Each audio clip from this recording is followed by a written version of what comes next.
ఈరోజు సొంత ఇంటి కళ. నేను ఖానాపూర్లో ఒక ఆదివాసీ బిడ్డకి ఎమ్మెల్యే టికెట్ ఇచ్చిన. అతనికి ఉన్న గొప్ప ఆస్తి ఏందంటే వాళ్ళ తండ్రికి ఇందిరమ్మ ఉన్నప్పుడు ఇచ్చిన ఇందిరమ్మ ఇల్లు. నేను అక్కడ నాగోబా జాతర దర్శించుకోవడానికి ఒక గిరిజన సాంప్రదాయానికి సంబంధించి గుడిని సందర్శించినప్పుడు చైతన్యం కలిగిన యువకుడుగా వాళ్ళందరినీ సమన్వయం చేస్తూ ఒక యువకుడు నాకు కనిపించింది. పిలిచి పేరు అడిగినా నాకు అర్థం కాలే.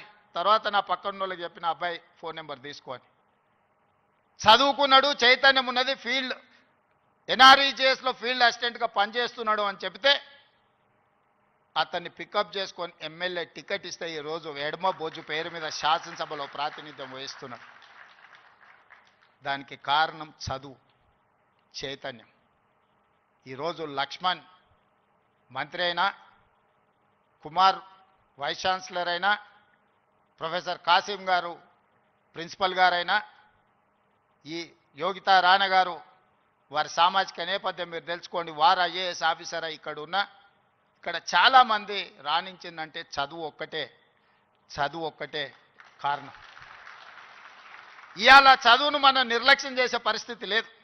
లేటెస్ట్ న్యూస్ తెలుగు మరియు ఇంగ్లీష్ అప్డేట్స్ కోసం ఇప్పుడే క్యూన్యూస్ అఫీషియల్ యాప్ ని ప్లే స్టోర్ నుండి డౌన్లోడ్ చేసుకోండి. సరికొత్త సమాచారాల కోసం క్యూన్యూస్ వెబ్సైట్ ని ఫాలో అవ్వండి. ఛానల్లో ప్రాంతీయ, జాతీయ, అంతర్జాతీయ వార్తలు వీక్షించండి. లైక్ చేయండి.